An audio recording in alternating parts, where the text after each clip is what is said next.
ఇట్లాంటోడు కాదు ఇట్లాంటోడు కాదని చెప్పేసి. సింగపూర్ ఇప్పుడు అంబానీ ఎందుకు వచ్చాడు జగన్ ఉన్నప్పుడు? అంబానీ వాళ్ళ ఇంటికి వచ్చి భోజనం చేశాడు. అదాని ఎందుకు వచ్చాడు జగన్ ఉన్నప్పుడు? జిందాల్ ఎందుకు వచ్చాడు జగన్ ఉన్నప్పుడు? టాటా వాళ్ళు ఎందుకు వచ్చారు జగన్ ఉన్నప్పుడు? ఎవరు రాలేదు చెప్పండి పారిశ్రామికవేత్తలు పెద్దోళ్ళు? అందరూ వచ్చారు హిందూజాల దగ్గర నుంచి వచ్చారు, మాట్లాడారు, పెట్టుబడులు పెట్టారు. అవి వీళ్ళు కూడా కొనసాగిస్తున్నారు. ఇప్పుడు ఈ ఏడాదిలో వచ్చిన పెట్టుబడులు 100కి 90% జగన్ టైంలో కుదుర్చుకున్న ఒప్పందాలే. ఓ 10% వీళ్ళ టైంలో కూడా ఉంటాయి.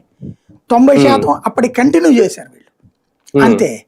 సింగపూర్ అంటారా? సింగపూర్ హంబక్కేం అక్కర్లేదు.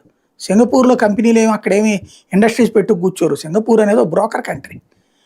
అక్కడ వాళ్ళు చేసే పని ఏందయ్యా అంటే, మీ జేబులో డబ్బులు ఉన్నాయి, నా దగ్గర పెట్టుబడి అవసరం, మిమ్మల్ని నన్ను కలుపుతారు, కలిపినందుకు బ్రోకరేజ్ తీసుకుంటారు. అది వాడు చేసేది. కనీసం వాడి కన్స్ట్రక్షన్ లోనే అనుభవం లేదు. వాడి దేశంలో వాడి కన్స్ట్రక్షన్ చైనా వాడు, మలేషియా వాడు కడతాడు. చైనా ఏది సింగపూర్ వాడికి, వాడేదో మనకు అమరావతి కడతాడని చెప్పి మనం జనాలు నమ్మించాం. అట్లాగే వాడి దేశంలో ఏదో ఒక బో కంపెనీలు అన్నీ ఉండవు. వాడు ఈ ఇన్వెస్టర్లను పట్టుకొస్తాడు.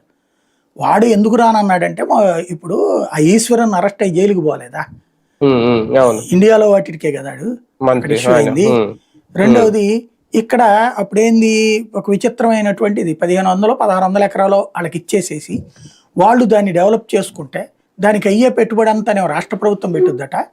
దాంట్లో ఎంత కమ్ముకోవాలో వాడిష్టమట, ఏదైనా వాడిష్టమట. మనకేమో 5%, 10% లాభం వస్తుందట. మిగతా అదంతా ఆడి తినే ఇచ్చట.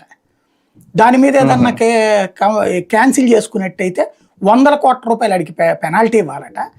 లేదంటే దాని మీద సూ వేసుకోవడానికి కేసు ఇంగ్లాండ్ కోర్టులో మాత్రమేనట.